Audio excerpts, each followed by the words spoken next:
اللهم صل وسلم وبارك على نبينا محمد وعلى اله وصحبه اجمعين. ازيكم يا بنات؟ عاملين ايه؟ يا رب دايما تكونوا بخير. بقى جبت لكم فيديو جديد، هنعمل غدا خفيف ان شاء الله مع بعض النهارده. بس قبل بقى ما نبتدي نعمل الغدا وكده، طبعا انا لسه ما فطرتش، بس عايزه اعمل فنجان قهوه معاكم بالمره، اوريكم طقم القهوه اللي انا اشتريته. شوفوا يا بنات انا رصيته، شوفوا ازاي رقيق. انا بقى ما كانش عندي الطقم ده في المطبخ. بسم الله الرحمن الرحيم، بس لا تتكسر عشان انا موعوده الطبق يتكسر مني. طبعا انا غسلته اول ما طلعته من الكرتونه وحطيته هنا. ما كانش عندي طقم من ده، كان عندي في النيش بره، وتهيألي برضو في الطقم الصيني في الدولسوار معايا عندي طقم قهوه، بس ده الحاجه دي بره تمام. اما ده بقى المطبخ. بصوا يا بنات، بعمل بالمعيار اللي انا بشرب بيه فنجان القهوه اهو. احطه هنا واحط كده نص معلقه سكر، فنجان صغير. انا ما بحبش السكر كتير زي ما فهمتكم. نجيب بقى القهوه.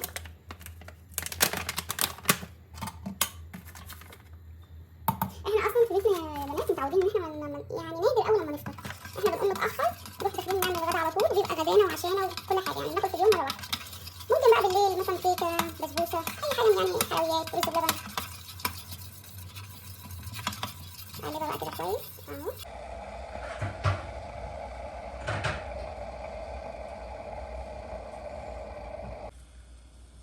بصوا الوش، شايفين؟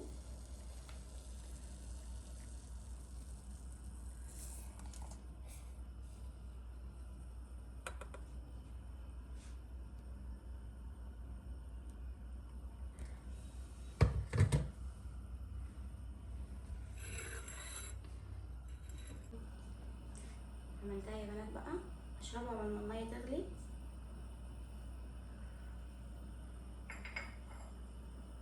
انا بحس ان انا مش عارفه، ببقى قايمه زهقانه كده مخنوقه، ما اعرفش ليه لازم فنجان القهوه. يعني كنت بحاول ان انا ابطلها، بس بصراحه مش عارفه، يعني بحب القهوه جدا عن الشاي وعن البيبسي، يعني اي عصير. بصراحه يعني مش عارفه، ما اعرفش ابتدي اليوم من غيرها. ولو بقى جيت في يوم مثلا خلصانه وكده، يا ربي على الخنقه يا بنات.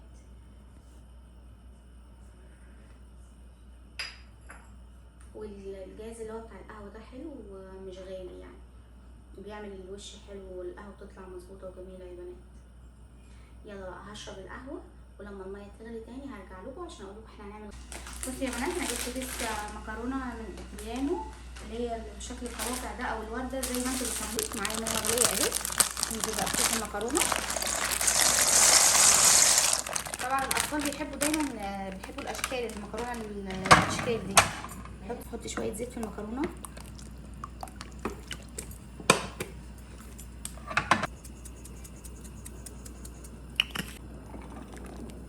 تقليبه بس كده نغطي عليها. تعالوا بقى يا بنات نعمل صلصه.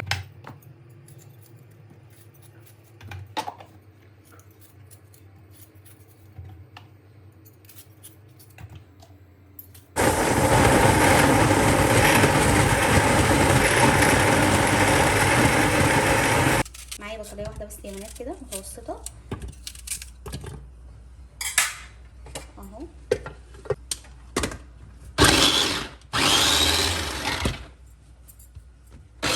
بصوا يا بنات، طلعت البصلايه خلاص اتبشرت. معايا هنا بقى 3 فصوص توم وقرن فلفل سبايسي. طبعا انت لو عندك اطفال تستبدليه بفلفل رومي اللي هو بتاع المحشي ده. حط رشه كمون، رشه كزبره، رشه ملح. تمام. نجيب الغطا بقى.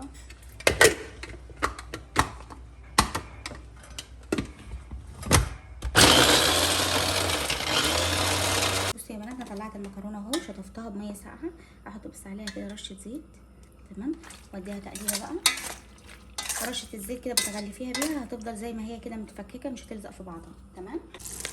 بصوا يا بنات، انا جبت الحله اهي عشان اعمل بقى صلصه المكرونه. حطيت معلقه زبده، حط عليها شويه زيت اهو. وهي يا بنات البصلايه اللي انا بشرتها معاكم ننزل بيها في الحله.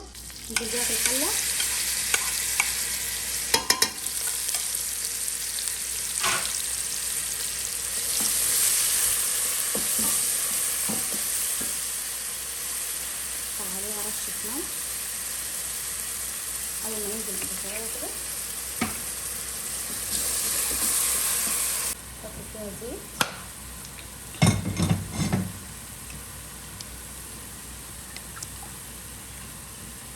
ما نكترش عشان ما يجنيش.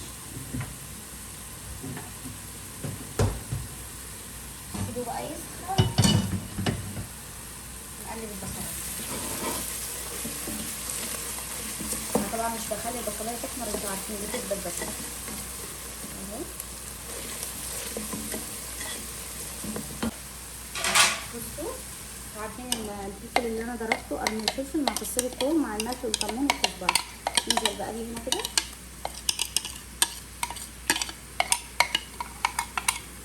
نقلب.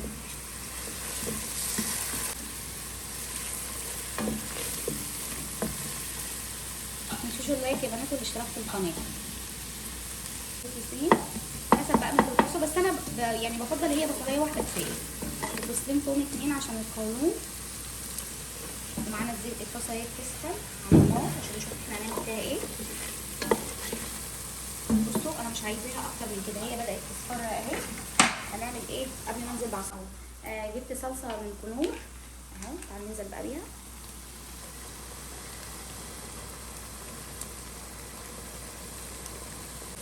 اهو.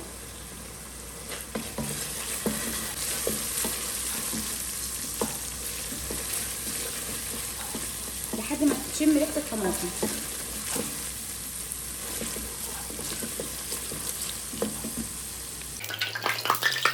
ايه بقى ننزل اول حاجه عشان ما ننساش. اول حاجه يا بنات ننزل بيها في الصلصه رشه السكر دي. بصوا توابل بقى، بابريكا، ودي مدخنه يا بنات، ولون. فلفل اسود،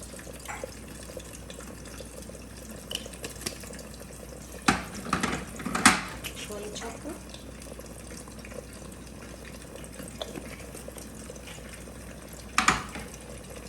مكعب مرقه تمام كده. نقلب بس، ونجيب الغطا بقى نغطي عليها ونشوف احنا هنعمل ايه.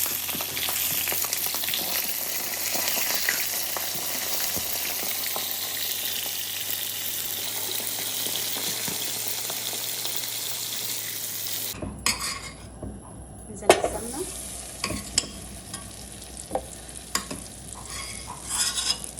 طبعا الزبده دي عشان انا معايا كميه كبده كبيره، عشان انتوا عارفين لما تبقوا معايا بنات. وننزل معاها على طول بزيت.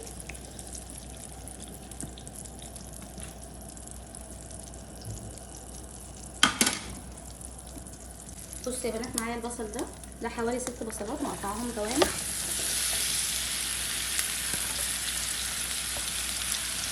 حط رشه ملح يا بنات.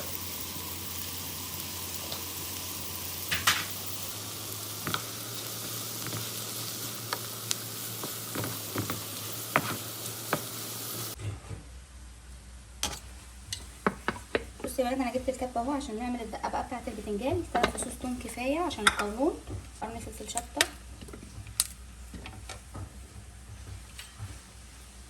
فلفل الوان كده بيديها برضو طعم حلو البتنجان.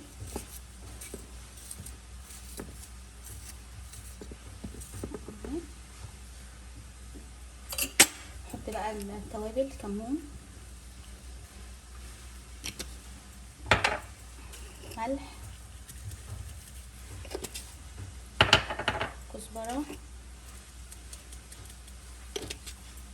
بابريكا عشان يبقى لون البتنجان احمر وحلو، تبقى حلوه قوي في البتنجان. ونعصر بقى ليمونه،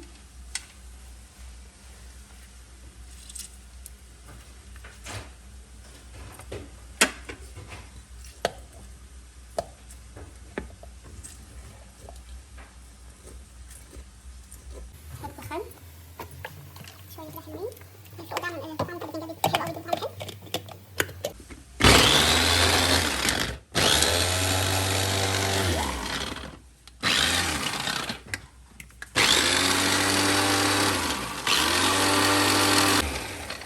بصوا بقى يا بنات كده اتضربت حلوه اهي. بس انا بقى عايزه المره دي عايزه احط عليها طماطم. تمام بس خليت الطماطم في الاخر عشان عشان الطماطم مش عايزاها ناعمه قوي.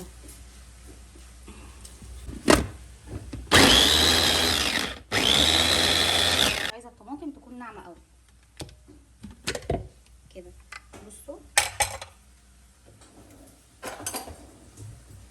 اهي، مش عايزاها تكون ناعمه قوي. احلى تتبيله للبتنجان. شويه ملح. بصوا يا بنات خلاص البصلايه دبلت كده. هروح اعمل ايه بقى من كده هنا.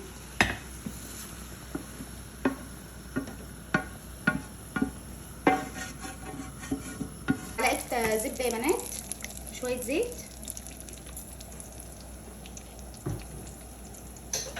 بصوا يا بنات ادي الكبده اهي. بصوا الكبده انا مقطعاها، كنت حطاها في الفريزر تجمد تمام، وشلت لما طلعتها شلت القشره اللي هي عليها دي الجلده، عشان دي مش لذيذه يعني في الاكل، بتطلع في البق وكده. وطبعا الكبده ما بتتغسلش عشان الفايده اللي فيها تمام.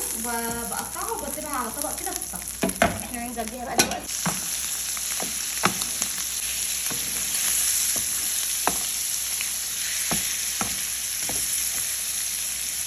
كده عشان تاخد لون، عشان الزفاره بقى ونديها صدمه وكده ما يبقاش فيها اي حاجه. نجيبهم كده على جنب. نجيب شويه دول اللي فاضلين اهو. يا بنات الخطوه دي بتبقي معليه النار خالص عشان ما تنزلش دم، فاهمين؟ ما تحطيش النار خالص عشان تاخد صدمه كده.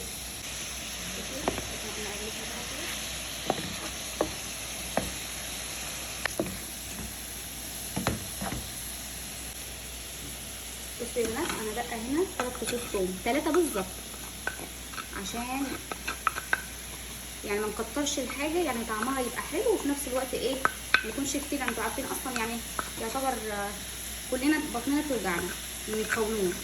لو القولون بقى تمام عندكم، عايزه تزودي الثوم اكتر من كده براحتك، بس انا شايفه ان 3 فصوص ثوم يعني كميه معقوله. اهو بدات ريحته تطلع، مفيش برده ميه نزلت.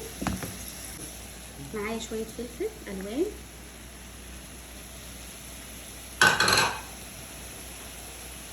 نحط رشه ملح كمان. نقلب كده طبعا عشان احنا شوحنا البصل، فحطينا الملح ده هيخليها تدبل على طول. وبعدين انا بحب الفلفل يبقى فيه قرمشه كده ويبقى باين ويبقى اخضر، فعشان كده حطيته في الاخر يبقى لونه كده حلو باين في الاخر. بصوا بقى هنعمل ايه معانا. البهارات بتاعه الكبده ملح، فلفل اسود، كمون، كزبره بس، ما نحطلهوش اي توابل تانية. طبعا انا عشان معايا كميه كبيره. وكمون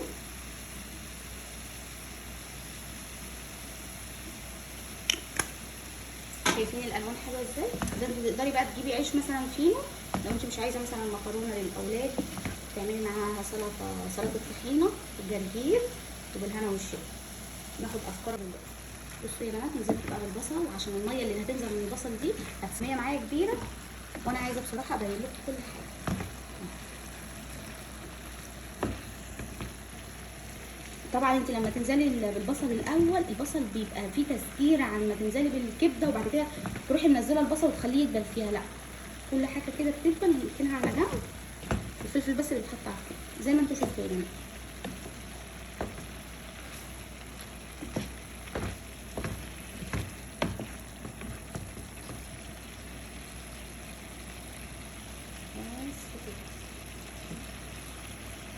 كده ما تاخدش 10 دقايق يا بنات عشان ما تشدش معايا. بقى نحشيه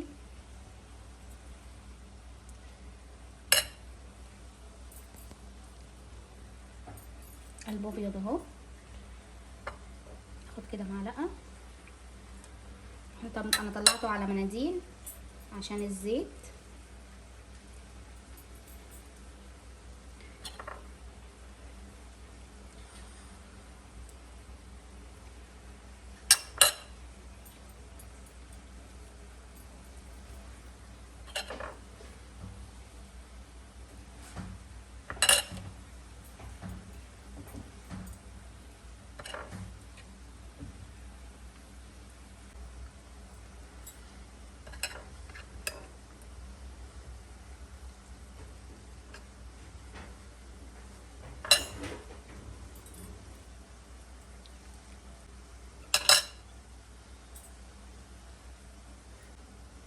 بصوا يا بنات بقى الفلفل احطه هنا كده، شويه التتبيله اللي في الاخر دول.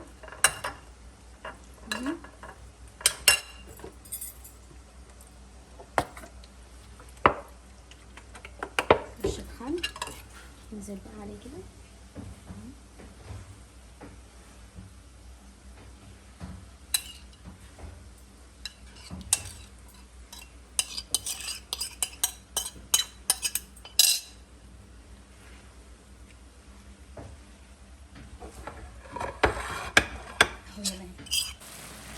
يا بنات خلاص شوفوا بقى الصوص، شوفوا السمنه ودي ميه البصل اللي نازله. عايزه اقول لكم والله العظيم، والله كمان مره مش بحلف عشان انا اللي عاملاها، والله العظيم صينيه كبده تتاكل كده لوحدها زي العسل، زي العسل، وريحتها تحفه. بس انا كده بقى هقفل عليها عشان ما تشدش مني. تعالوا بقى نشوف المكرونه.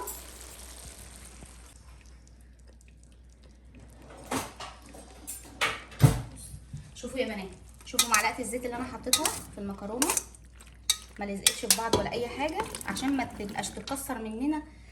يعني لو ما حطيناش معلقه الزيت نفضل نفكك فيها بقى وتتكسر وكده.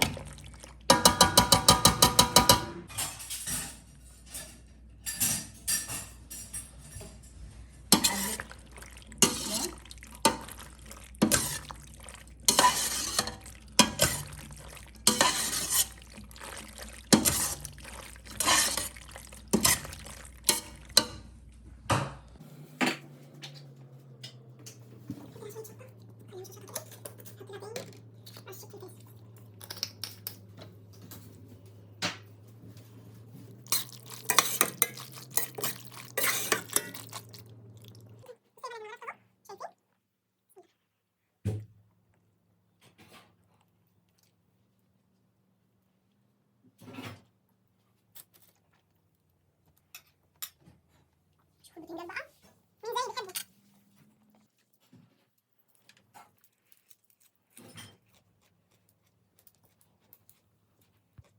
ندوق بقى الكبده يا بنات. عايزه احط عليها مكرونه.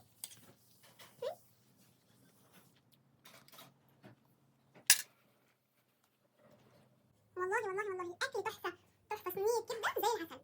عايزه تعمليها لوحدها، عايزه تعمليها كده غدا النهارده يوم الجمعه. والله العظيم المكرونه تحفه تحفه، مش عشان انا اللي عاملاها. والبتنجان انا بصراحه لما حطيت المره دي الطماطم والفلفل الالوان طعمه احلى من المره اللي فاتت اللي انا عملته برده وعملته معاكم في القناه. الطريقه بتاعت المره دي في البتنجان حلوه قوي قوي قوي. بصوا مع المكرونه، يعني بصوا والله العظيم مش عارفه اقول لكم ايه.